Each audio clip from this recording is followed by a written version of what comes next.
Hey, what's up YouTube? It's been a while. Welcome back.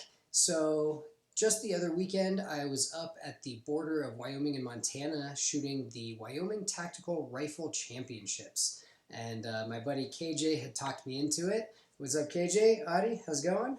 And what's really funny is everybody that I talked to while I was there, they're like, oh, are you shooting a bolt gun or carbine? And I went, well, I'm shooting the carbine. And they were like, oh, and of course I had no idea, and it ended up being a really fun match, very difficult, very challenging, lots of small targets at far distance, and we're talking like 1 MOA and smaller targets in some cases.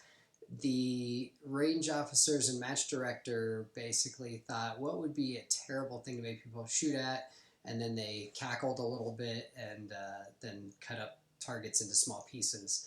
But it was really fun. KJ was shooting a 22 ARC that was just hammering all weekend long. Super awesome gun. And I was shooting a 223. I had an 18-inch barrel to get a little bit more velocity than I was getting out of my 16-inch. We actually ended up placing 12th after Friday and Saturday after the 4 field courses, and then on Sunday there's a drag race team versus team match, and we actually won our first round, won our second round, which was against Dorgan Trussell and Nick and the Burris team. And then we ended up losing to the Night Force team, Tad, you dog. But it was a really fun time getting to just test those skills. And so I'm just going to put a little video of us going against the Burst team so you can see the head versus head match. And then I encourage you to go check it out. The Wtrc match info is at maxgunworks.com, and I'll put a link in there as well. But check it out. This is me and KJ tearing it up on the team versus team challenge.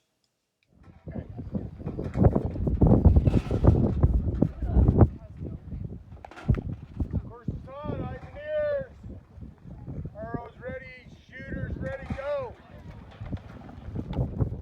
So during the challenge, the first shooter has to hit all the plates on the Texas Star, then hit the knockdown plate and run over to the carbine shooter who is currently loading rounds into a magazine, and then jumps on the swinging platform and has to engage targets at 4 different distances. Coming in front of you.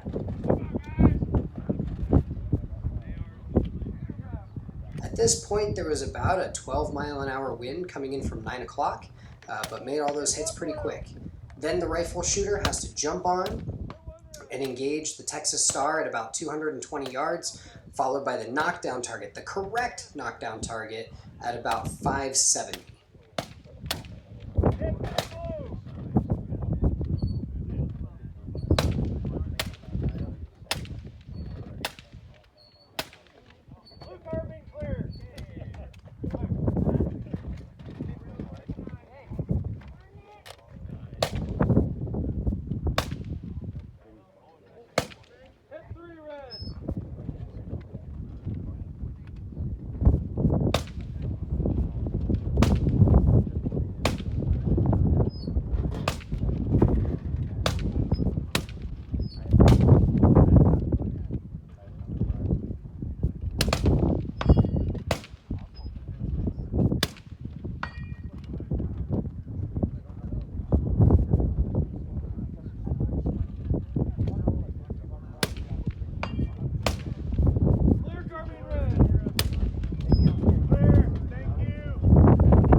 So Dorgan, once he finally got onto the rifle on the swinging platform, hit 2 plates off at once, and that actually happened twice during this competition.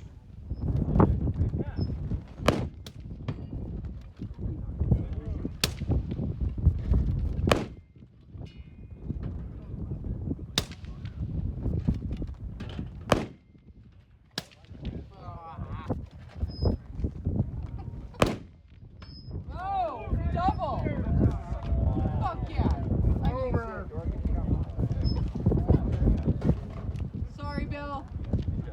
It was a really fun match. It was frustrating to try and shoot at plates where they had cut out almost the entire middle of it. There were tiny little triangles, like 4-inch triangles at 400 to 600 yards.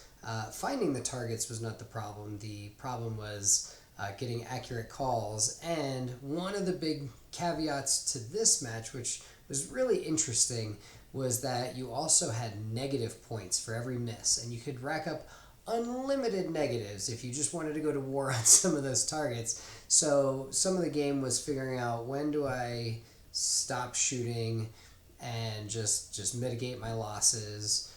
And so it was a really interesting format. I do like the field style courses. I like the competition dynamics aspect where they're kind of hiding the targets. You really have to search for them.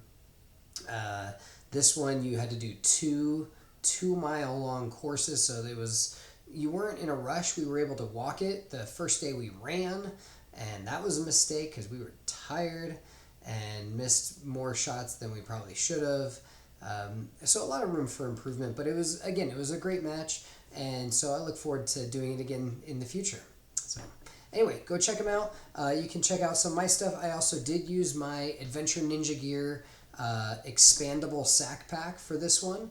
It was great. I was running a Spartan Hercules tripod. I was also using the Spartan Vidarr bipod with their new disc lock mechanism, and just worked out really well. Nice light setup. Definitely heavier than my sack gun, but definitely a rock solid option, and then topped with my Burris XTR III. And just made spotting everything really nice and easy. So anyway, give it a look.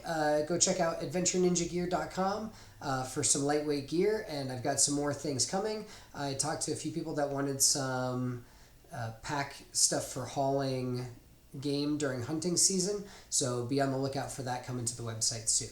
Otherwise, we'll see you guys around.